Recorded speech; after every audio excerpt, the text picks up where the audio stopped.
ॐ अज्ञानतिमिरान्धस्य ज्ञानाञ्जनशलाकया चक्षुर्मीलितं येन तस्मै श्रीगुरवे नमः। नमो ॐ विष्णुपादाय कृष्णप्रेष्ठाय भूतले श्रीमते Bhaktivedanta स्वामिनिति नामिने।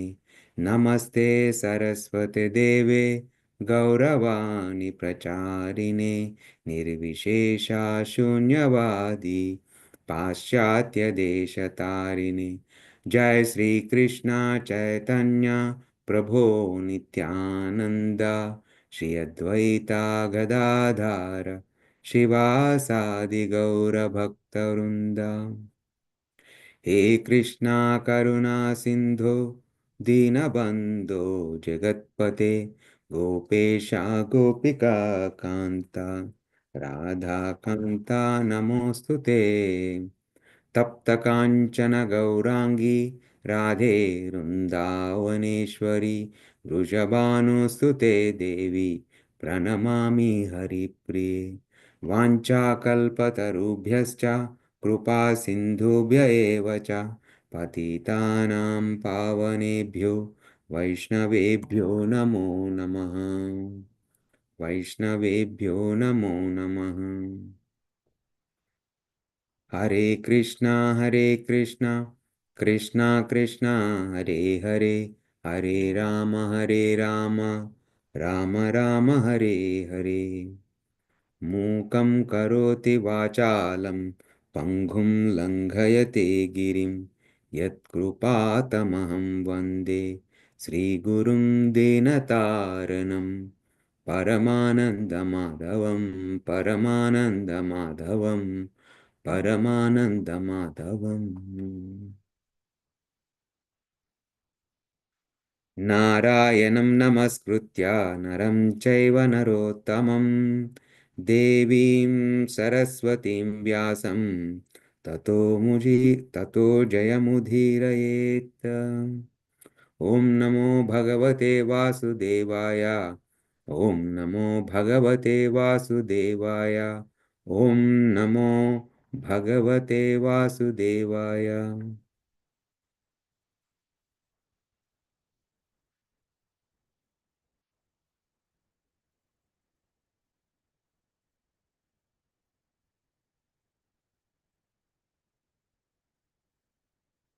Hare Krishna. Thank you very much for joining today's Srimad Bhagavatam reading. So today we are going to read third canto, 25th chapter and 11th shloka. Okay, I'm just pulling that.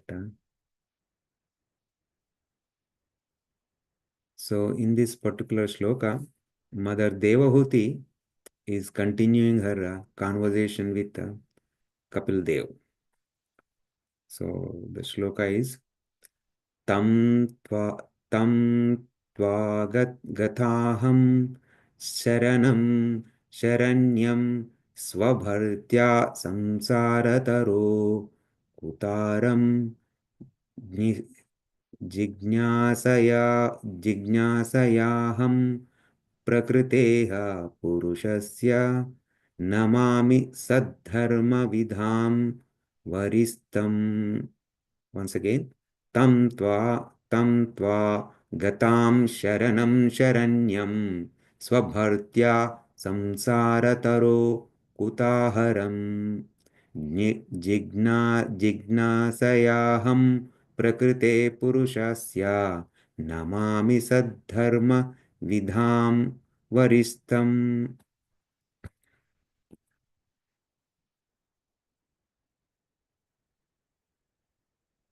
So, synonyms.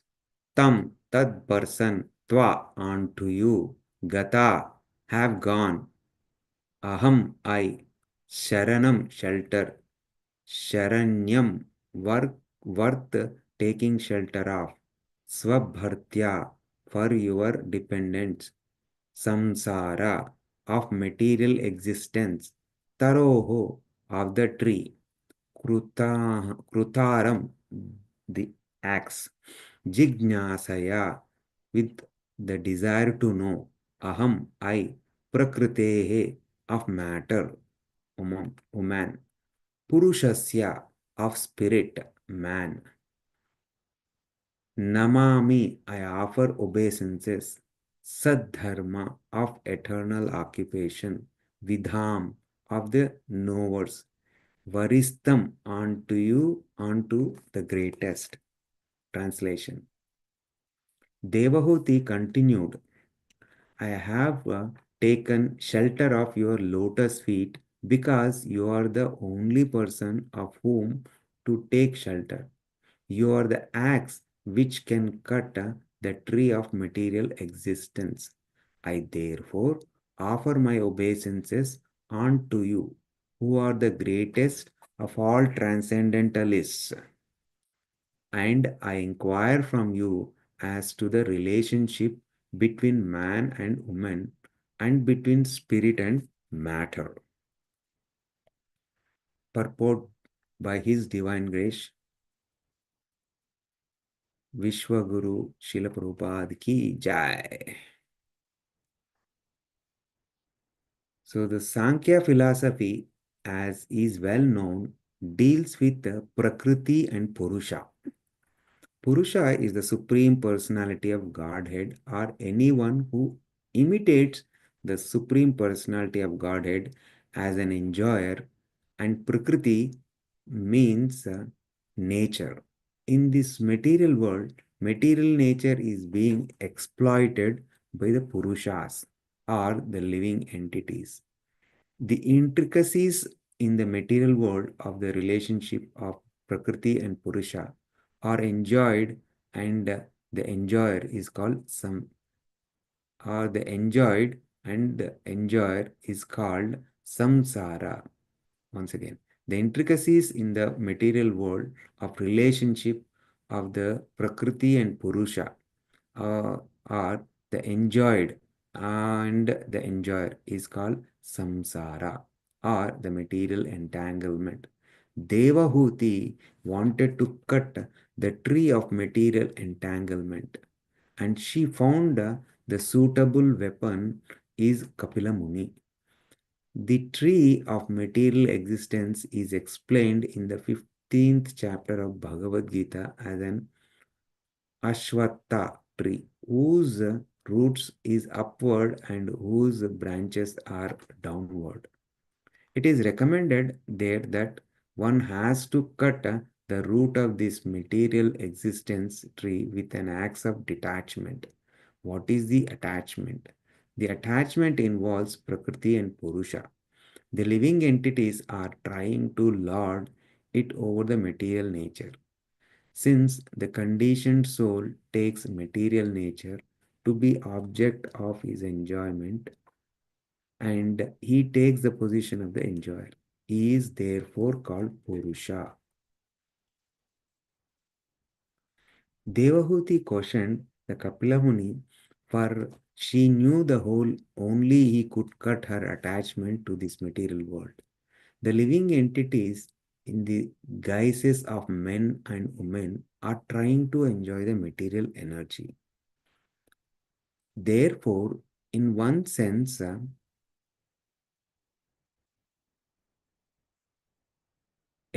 everyone is Purusha, because Purusha means enjoyer and Prakriti means enjoyed. In this material world, both the so-called man and so-called woman are imitating the real Purusha. The Supreme Personality of Godhead is actually the enjoyer in the transcendental sense, whereas all others are Prakriti. The living entities are considered Prakriti. In the Bhagavad Gita, matter is analyzed as apara, or inferior nature. Whereas beyond this inferior nature, there is another superior nature, the living entities. The living entities are also Prakriti, are enjoyed. But under the spell of Maya, the living entities are falsely trying to take the position of enjoyers. That is the because of samsara bandha or conditioned life. Devahuti wanted to get out of this conditioned life and place herself in full surrender. The Lord is Saranya, which means the only worthy personality to whom one can fully surrender, because he is full of opulences. If anyone actually wants, if anyone actually wants relief, the best course is to surrender unto the Supreme Personality of Godhead. The Lord is also described here as Sadharma Vidham, Varistam. This indicates that of all the transcendental occupations, the best occupation is eternal loving service unto the Supreme Personality of Godhead. Dharma, sometimes called as a religion, but that is not exactly the meaning. Dharma actually means that which one cannot give up, that which is inseparable from oneself. The warmth of the fire is inseparable from fire. Therefore, warmth is called the dharma and nature or fire. Similarly, Sadharma means eternal occupation.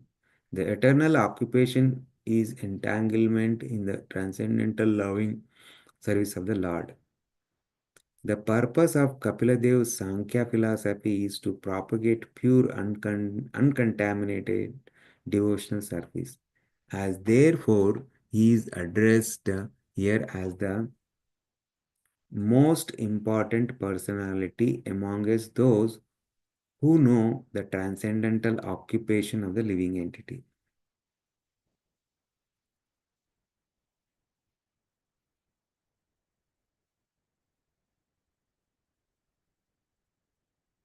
So, Hare Krishna, thank you very much. We are very fortunate to have this Srimad Bhagavatam reading every day, and it is so-called, in this material world, that is the only way we can transcend. So, and today we are going to read third canto, 25th chapter, 11th sloka. So Devahuti is continuing, and it's a very interesting topic too. Just yesterday only in the society, it is celebrated as a Women's Day.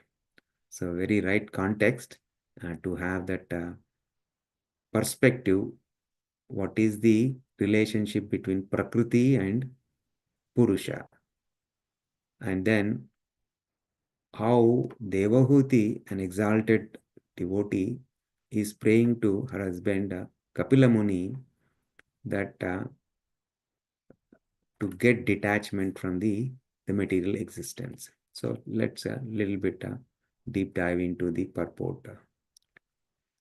So as you know, Sankhya philosophy is propagated or given by the Kapila Muni, and the subject matter deals with the Prakriti and Purusha. So one thing, this particular sloka and particularly the purport dispels the myth that is there in the society. Purusha generally referred are addressed for the men, and whereas women generally they are not addressed as Prakriti, but Purusha is the term. When we say Purusha, means we understand, okay, it is addressing to the man. So unfortunately, the English language or any other non-derivatives of the Sanskrit language don't have the that elevated words which can truly translate, because another word also we see dharma. So dharma is often translated to religion, which is not the true in that sense. So the Sanskrit vocabulary is very vast and very precise, and that we cannot have, unfortunately, the equivalent English terms.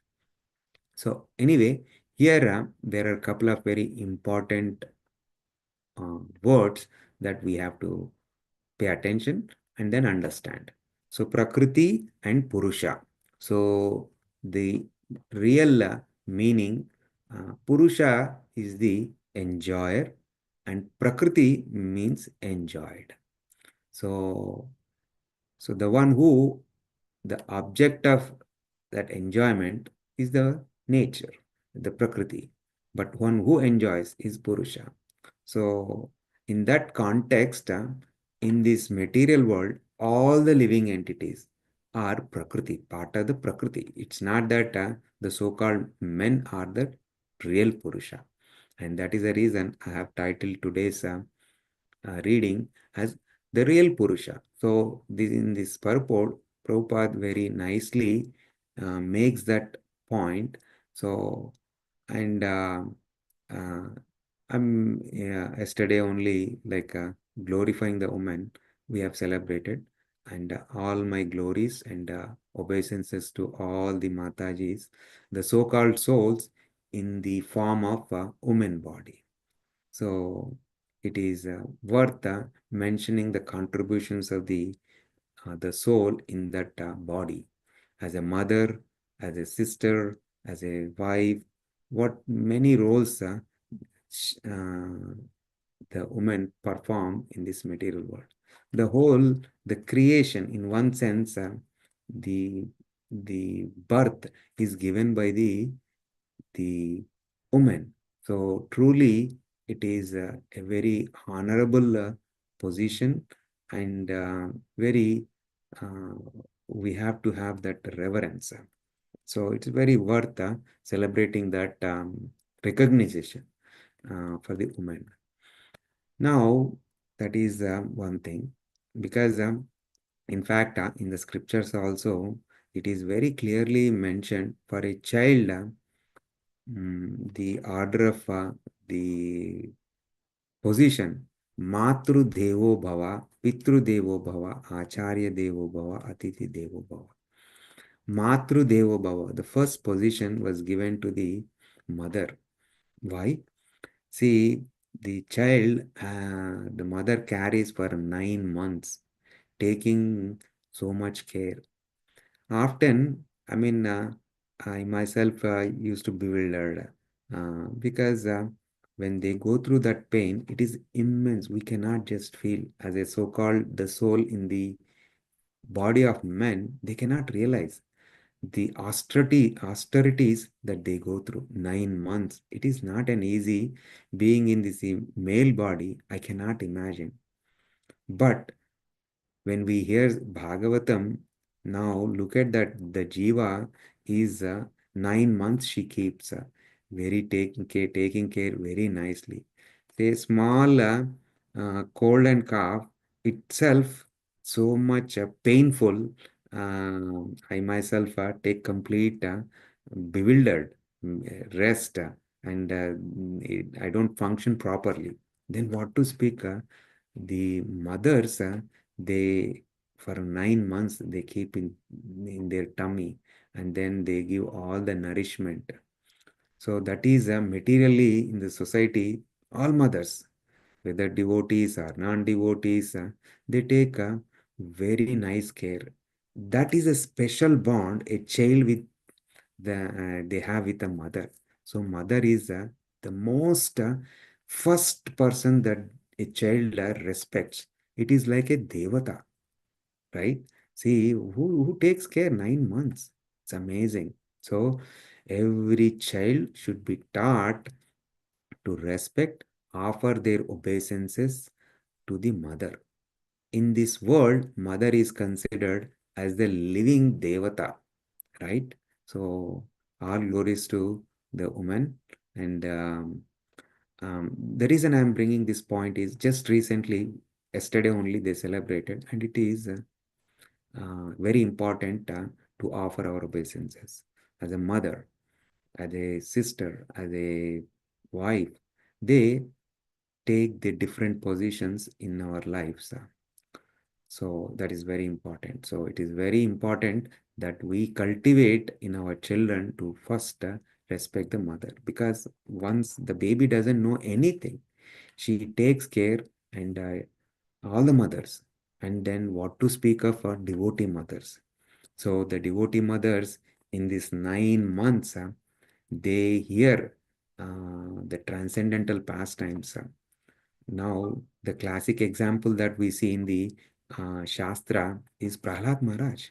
Prahlad Maharaj is a son of, right, a demon, but she was in the womb when the Prahlad Maharaj was in her in his mother's womb. That is when Narad Naradji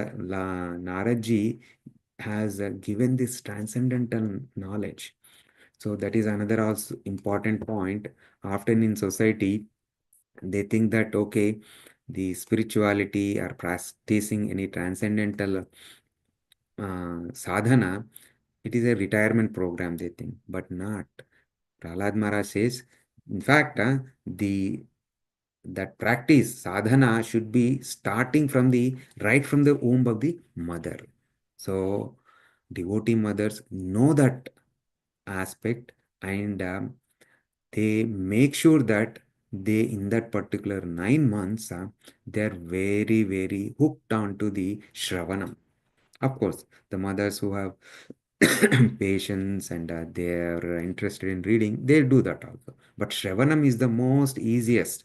And what to speak of in this age of digital advancement, we don't need to even sit at one place, listen.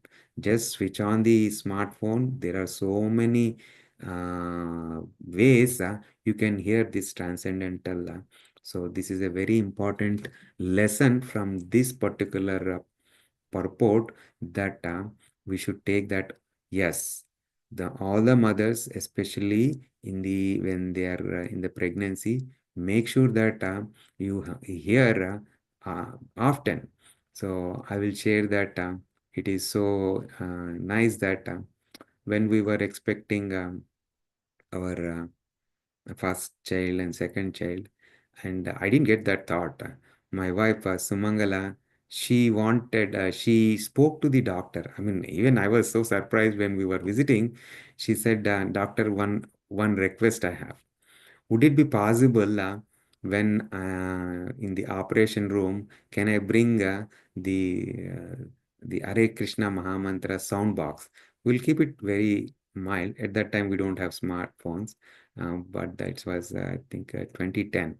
So she said we have this Hare Krishna Mahamantra Japa box, and luckily, the doctor understood the importance of that. One thing is she wanted to take the complete shelter of the Hare Krishna Mahamantra because see, as a soul in the male body, I don't know that the pain that they go through, it's a life and death situation for them.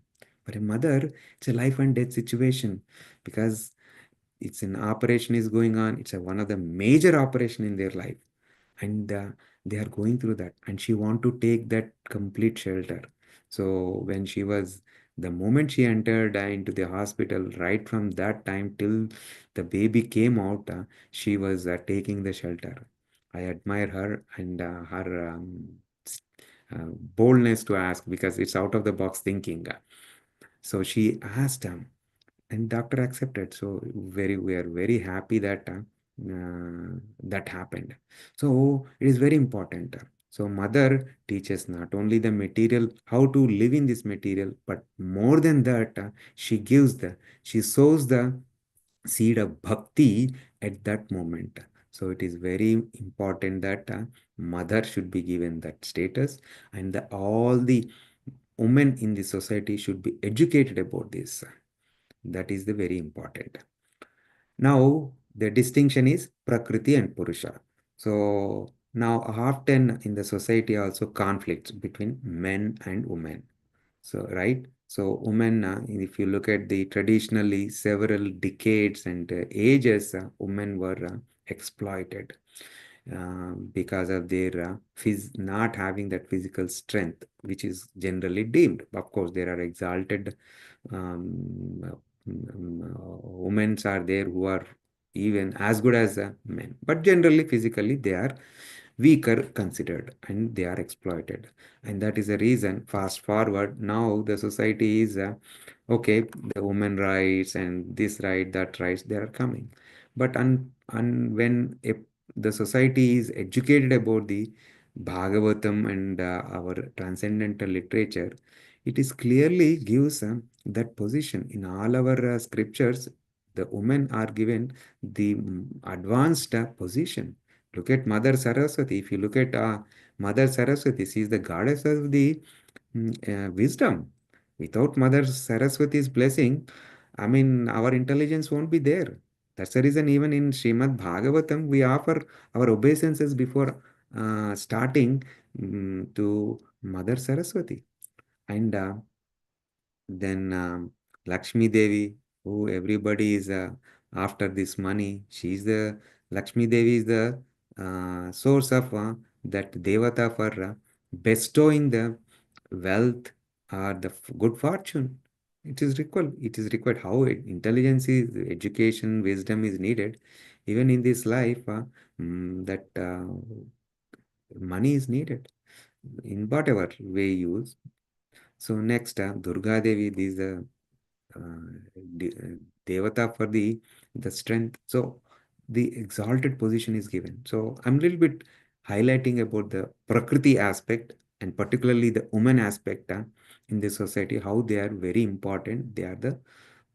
They deserve the uh, so much glorification, and then that reverence for them, and acknowledgement for all that they contribute to the human society.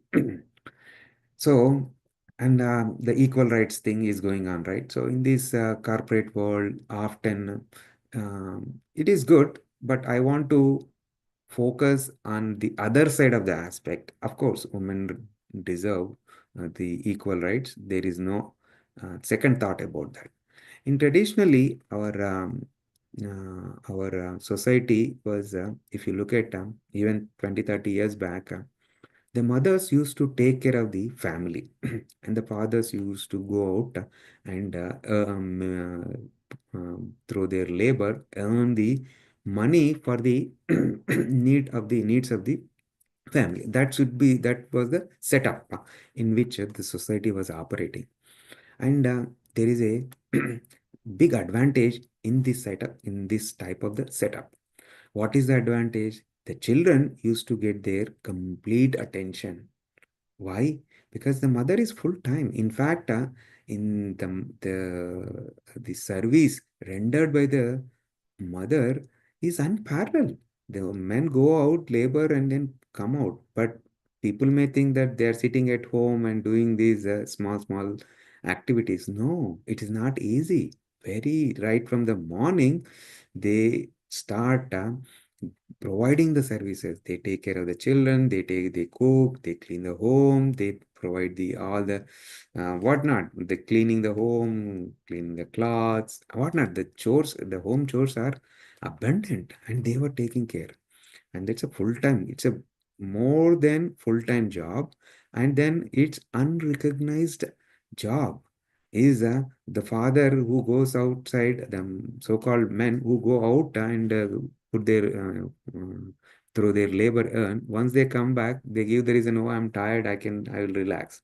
And they get the weekend. Whereas mother, no, 24/7, right? A mother never says, hey, this is Saturday and Sunday, I'm not gonna cook today. No, because it is there in the genes. Serving in to the family, to the children, in their genes. A mother never, in spite of going through so many problems, so many headache or anything, she makes sure that yes, my children, my family has the food to eat, right? So a mother's role is very, very important. And then mother, I'm talking in general, but a devotee mother takes one more step further, because a devotee mother realizes how important the home is, and she makes this home as a temple. Because Prabhupada given the simple process, right? He said you don't need to um, go out of this home to progress. make this home itself is a temple-like thing, right? So the mother, the deities are there. She wakes up early morning, she does her things, and then uh, she cooks for the deities. Why she is cooking for the deities? That is what is how, because all that we are getting from the real Purusha, who is the Supreme Lord, and he is the enjoyer. So we have to offer him. By the offering him, then she that whatever the food remnant she distributes to gives to the family. So like that, she provides that spiritual transcendental environment in the home. Now look at that. See, a child doesn't need to be specifically told, okay, you do this, that. No, a mother by her own actions, she establishes an example. There is one point I want to emphatically say that often parents in our devotee community also, for their children, they say that somebody should be role model, some exalted Maharaj, some Guru Maharaj, some whoever it is. I'm not saying that it should be, but for the children, it should be the role model, should be the parents. Why I'm insisting on that is we practicing devotees, they are 24 by 7, they are with us, they are observing us. And so, if I cannot conduct my activities, how, what right I have to say that, yes, you need to practice devotional practice? What right I have? Basically, morally, I don't have. So, if I am performing my acts properly, it is very nice that children, I don't need to tell my children, they will observe, well, dad is doing, mom is doing, so we should follow. So that is very important. And so another thing, see, we can go on talking. In the olden days, the setup was very simple. Mother used to take care of the family, father used to go out. So it's a very balanced. It's not that often in the modern context, they think that when they look at this system, particularly in the continent of the India, they think that women are suppressed, women are not given rights. That is very, very narrow way of looking at the things. Who doesn't understand how the intricacies operate? It's not that woman is great or man is great. Both are needed for a family. And that is how the system was set up, perfectly working fine. And then fast forward, now if you look at the so-called the society right now, not in the Western, I'm talking about in the Indian subcontinent. It's a chaos.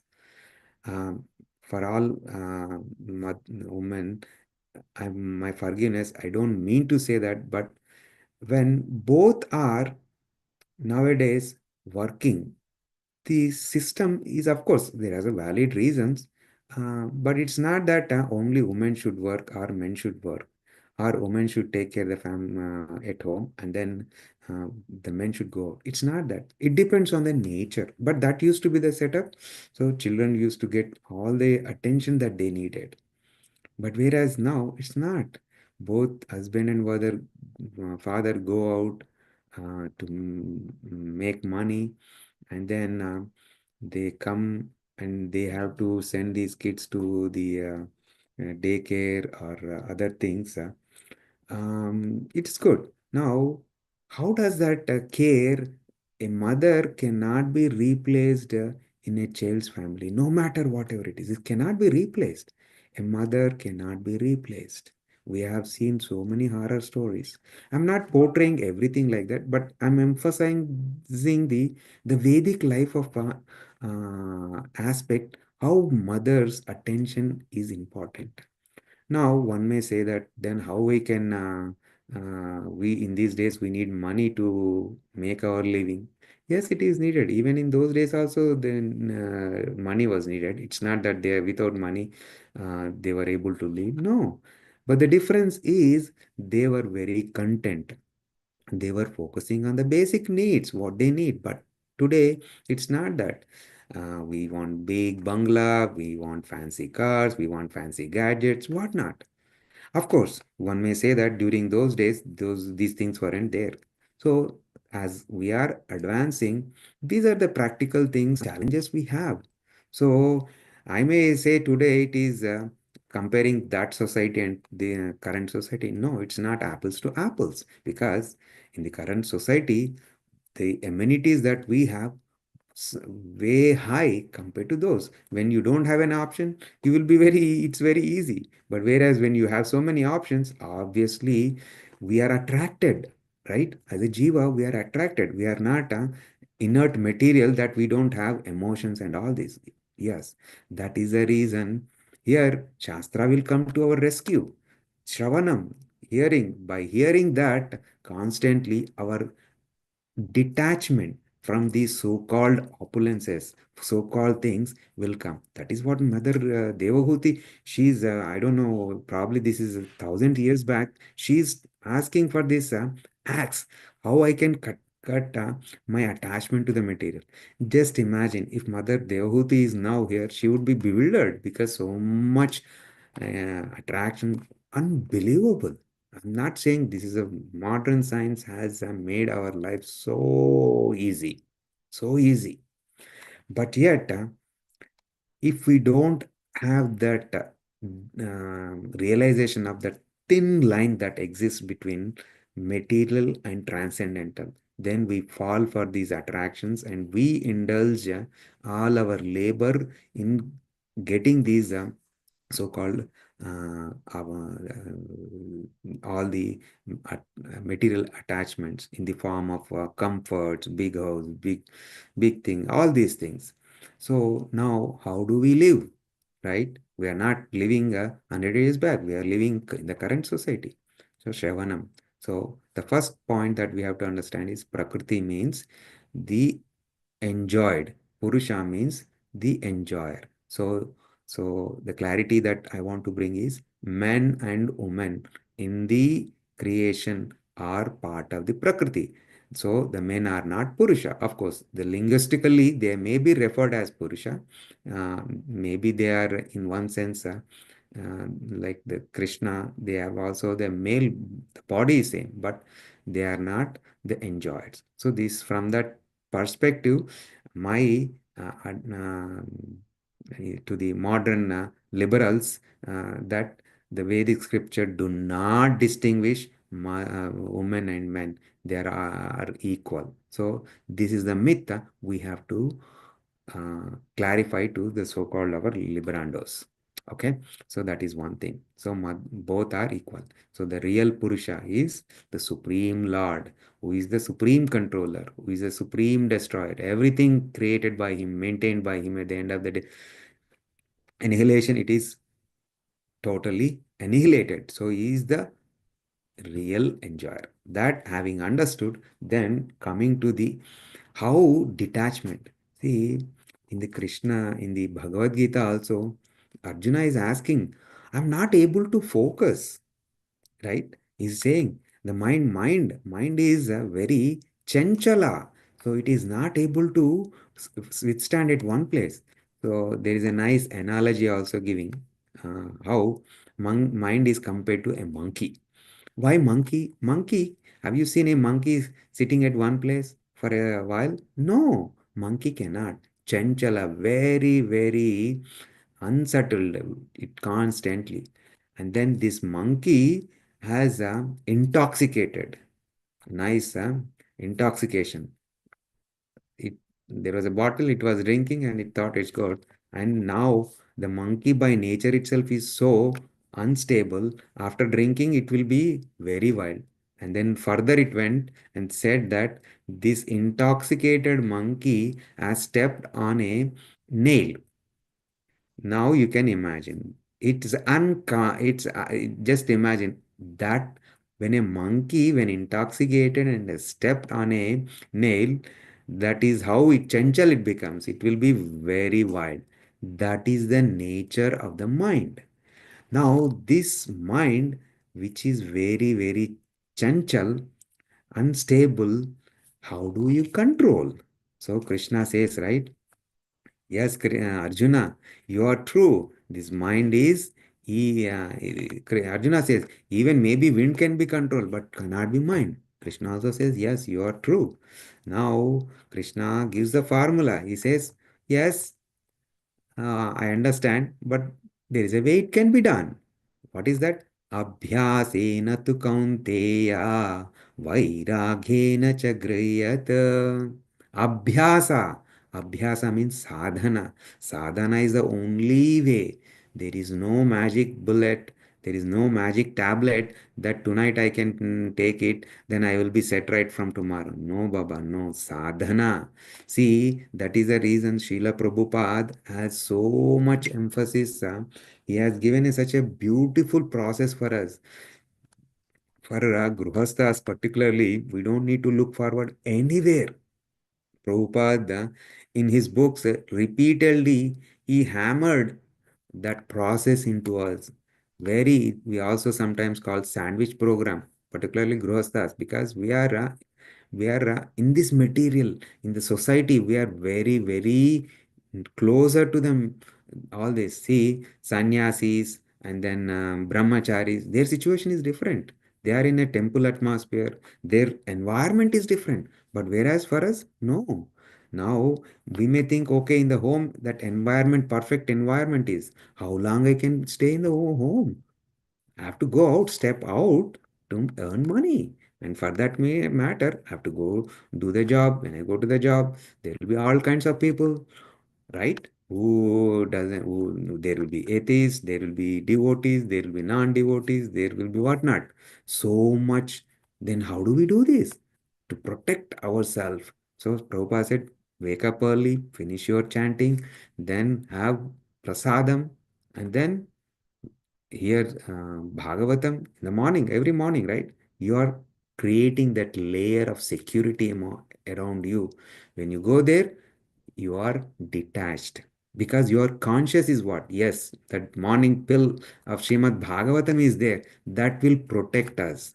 So this practice is inevitable for us if we are very serious. If I am very serious, I have to practice this. Once in a while, it may not, but in principle, I have to accept, yes, this is the lifestyle I have to have. What is that? Wake up early, finish your rounds. Because you also see, when I myself, when I finish all my rounds, the recommended number of rounds, you feel very jubilant the whole day. See, our one of the our Guru Parampara Acharya, Vishwanath Chakravarti Thakur, is a in British Empire. He was a magistrate. His responsibilities are to the top. And one time he was inquired how you are able to, because he goes to the court and he gives the judgments on the spot. Now, if you look at our Indian judicial system, pathetic. Because personally, for a situation, I was have the practical experience. For last 5, 6 years, we have been struggling. Pathetic. Our justice system is so pathetic. A delayed justice is denied justice. But why these judges? Where there are corrupted judges are there. They are their focus, so many things. I'm not blaming all the judges are like that, but the whole, in nutshell, that is a end product or my experience. But Vishwanath Chakravarti Thakur, very promptly, judgments. Why? The focus is there. He is not corrupted. He is shastrically so one of the acharya, and he used to deliver and then rest, and then while doing his job, he was translating the literature, and he was planning to propagate this last wisdom of Vedic that culture. And he was it was almost at the extinction of the our particularly the our sampradaya, and he revived. How? He was so focused. So that is very important for us. That attachment. Why I'm very big on the practicals, not theory. So here Devahuti is talking about the acts and the detachment. So now this is a process. How we get detached. How we get detachment. So Krishna is saying sadhana, abhyasena tu kaunteya. Abhyasa is the first thing. And then Vairagyena cha griyat. Vairagya, detachment. So two magic pills, the transcendental pills.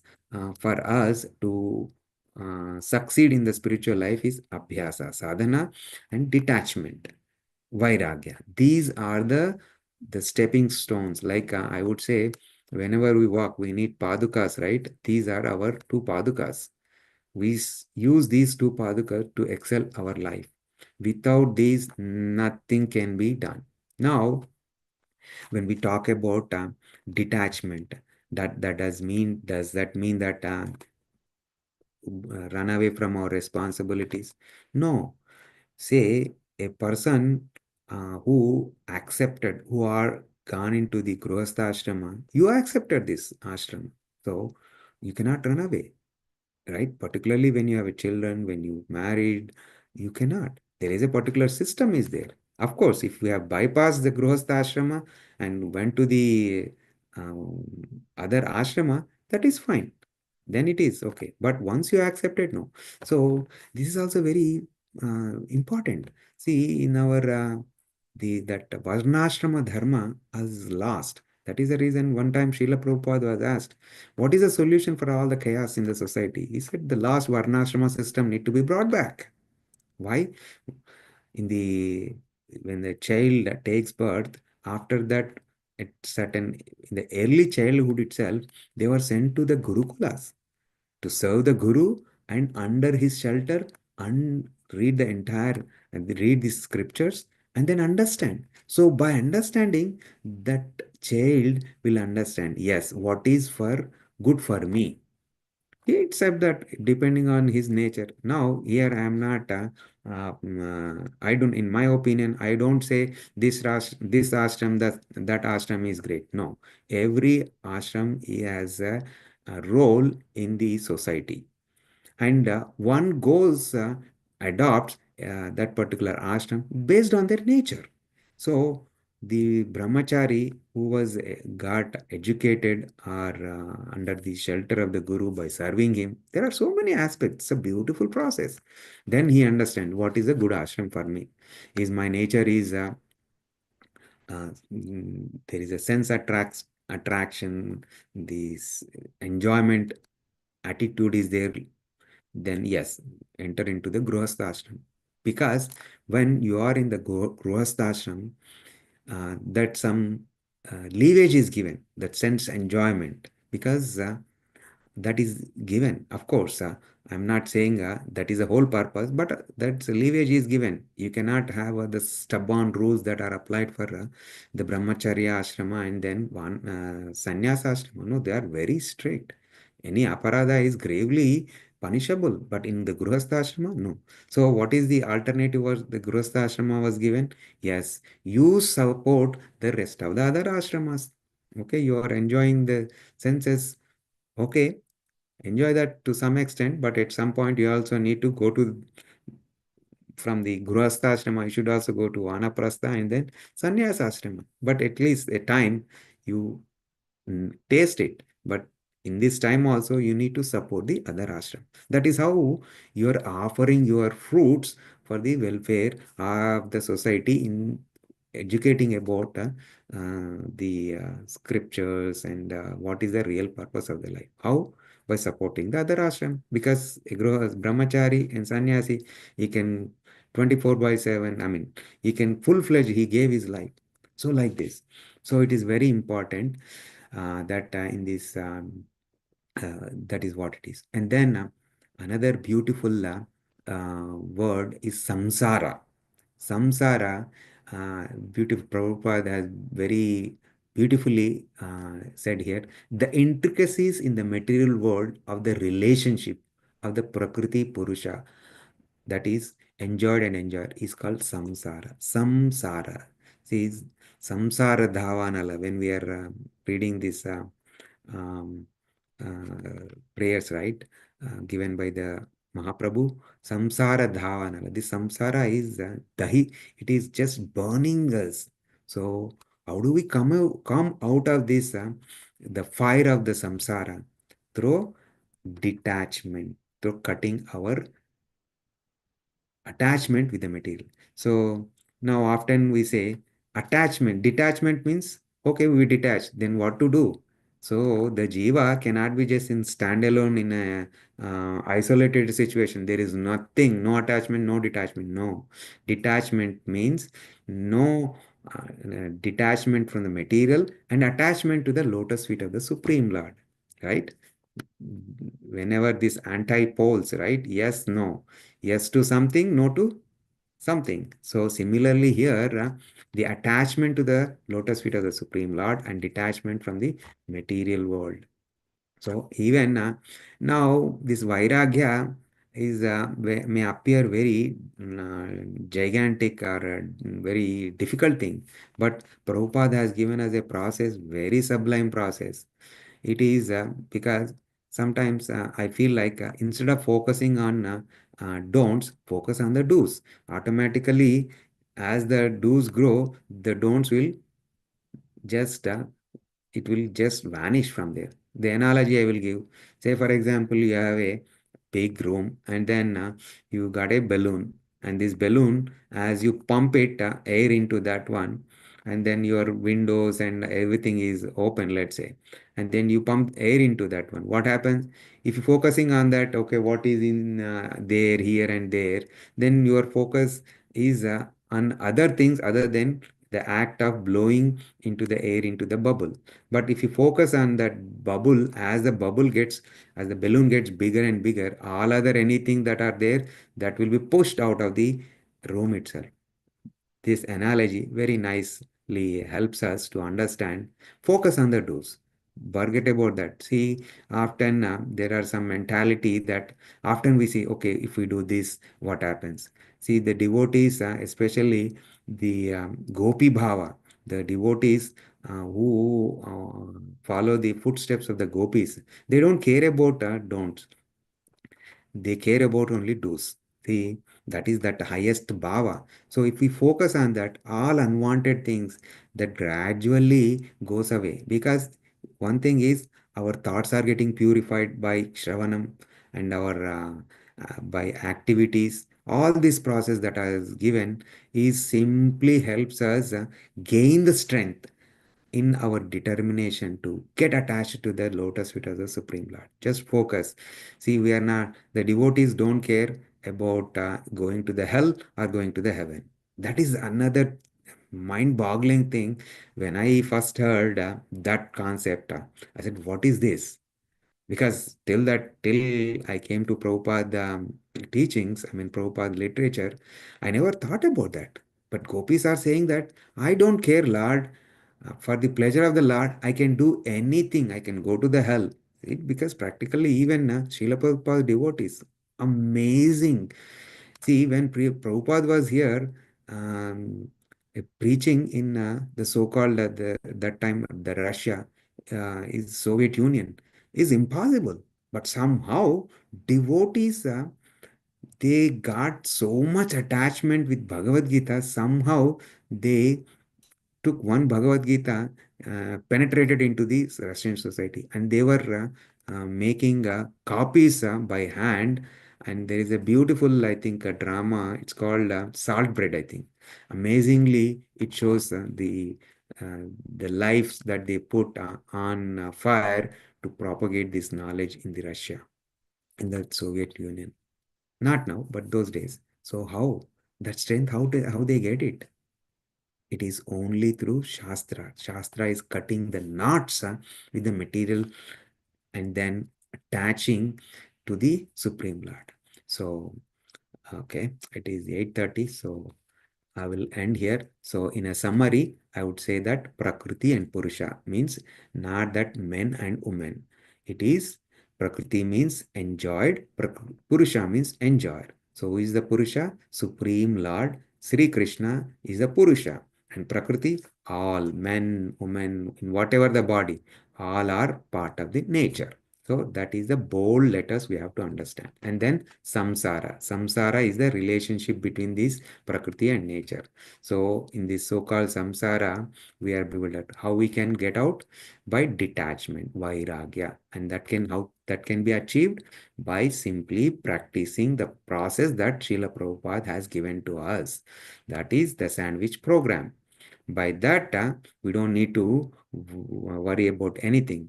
Once just you adopt that process, gradually we are uh, detached from the so-called material thing and attached. And also that attachment in the right sense, as a Gruhastha, we nurture our responsibilities.